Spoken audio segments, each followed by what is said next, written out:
এই 12টা কাজ যখন আসছে আমি খুবই কনফিউজ ছিলাম, কারণ কোনোটার মানে অ্যাসপেক্ট রেশিও ভার্টিক্যাল, কোনোটার অ্যাসপেক্ট রেশিও ল্যান্ডস্কেপ, সো কোনোটা রিলস যেটা বলছে, কোনোটা রিলস, কোনোটা শর্ট ফিল্ম, কোনোটা ডকুমেন্টারি স্টাইলে বানানো।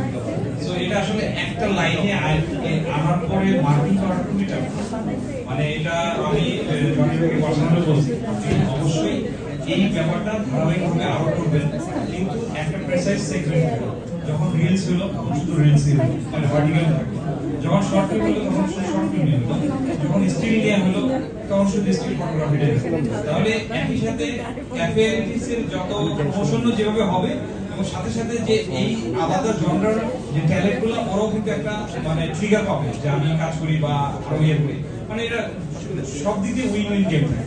যাই হোক, এটা একটা শুরু হয়েছে, খুবই ভালো লাগছে, এবং এই আজকের যে এটার সাথে আমি আমার একটা শুরু মানে মেমোরি শেয়ার করতে চাই। আমি 2009-এ আমি 2009-10-এ আমি ফার্স্ট আমার মানে ফিল্ম মেকিং এর সাথে আমি শুরুর দিকে আমি ক্যামেরার কোর্স শেষ করেছিলাম।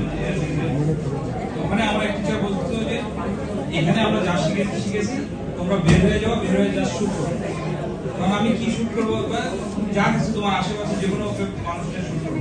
তো আমি আমার একটা ফ্রেন্ড ছিল, ক্লোজ ফ্রেন্ড,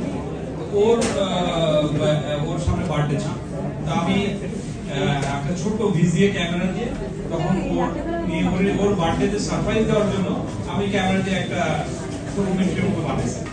সো ওইটা করে মানে ওরে সারপ্রাইজ দিছি, তার ওর মায়ের আলাদাভাবে ইন্টারভিউ নিয়েছি, এভাবে শুরুটা হয়েছে।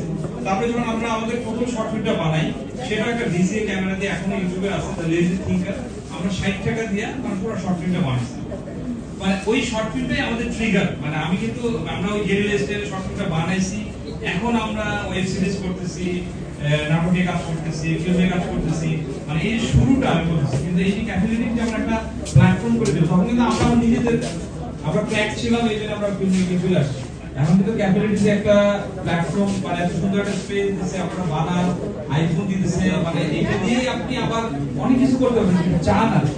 সো এই জিনিসটা ক্যাফেলিটিক এত সুন্দর করে ট্রিগার করতেছে, আপনারা যদি ট্রিগার্ড হন, এবং যারা এখানে জিতেন বা জিতেন না, কেউ হয়তো খুবই লাইট জায়গা থেকে রিলস করছেন, আমি কিছু কাজ দেখছি খুবই চিন্তা ভাবনার জায়গা থেকে করছে, আমি তাদের রিকোয়েস্ট করবো, আমি জানি হু নোজ তারা 5 বছর পরে তারা বাংলাদেশের ওয়ান অফ দ্য লিডিং মেকারের জায়গায় চলে আসবে, হইতেও পারে। মানে এইভাবেই কিন্তু আমরা যেমন আমাদের জায়গা থেকে আসছি, বিকের আমি একদম ছোটবেলা থেকে, মানে আমাদের ফিল্মে ছোটবেলা থেকে কাজ শুরু করে আজকে আমরা আমাদের একটা জায়গা তৈরি করতে পারছি বা আমাদের গল্পগুলো মানুষের বলতে পারছি। তো আমার ব্যাপারটা থাকে ক্যাফেলিটিক্স এরও যেমন জনিবের ফিল্ম মেকিং এর একটা ভালোবাসা আছে, সেই জায়গা থেকে এই জিনিসগুলো কাজ করতেছে, এবং আপনারা এই সুযোগগুলো উঠে নেবেন এবং আপনারা হারায় যাবেন, কনসিস্টেন্ট থাকবেন। আমার একটা রিকোয়েস্ট যেটা আপনারা যে মানে একটা এত সুন্দর কাজ করছেন, আমি স্মার্ট কাজ দেখছি, জাস্ট যদি কনসিস্টেন্ট থাকেন আপনারা সামনে খুব ভালো ভালো ফিল্ম মেকার মানে হবে, আমি বিশ্বাস করি। সো এটাই আর কি, সবাই মিটিং এর উপরে থাকবেন, এবং একজন হয়তো জয়ী হবেন, এটা যেটা বলা যায় সবসময় কোনো ব্যাপার না, আইফোন পাইলেন না, আপনার নিজের যে ফোন আছে ভাড়া ফোন ওটা দিয়ে আপনার করতে পারবেন। সো এই যে কপিটা তো ফ্রি পাবেন সবাই, আইফোন না পাবেন সবাই ভালো থাকবেন। আমাদের এক প্রমোশন হয়েছে, আমার ভিতরে একসাথে একটা কাজ নাম হলো চক্র, ওটা হলো কি আমাদের যে আমাদের দেশে একটা ঘটনা ঘটছিল, আমরা আদম ধর্মের 11 জন ফ্যামিলির 11 জন একসাথে সুইসাইড করে, এটা নিয়ে নেটফ্লিক্সে ডকুমেন্টারি ছিল। তো এইটা আমরা একটা 2.5 বছর আগে আমরা শুরু করছিলাম, এটা নিয়ে আমরা টিভি সিরিয়াল করার ছিল।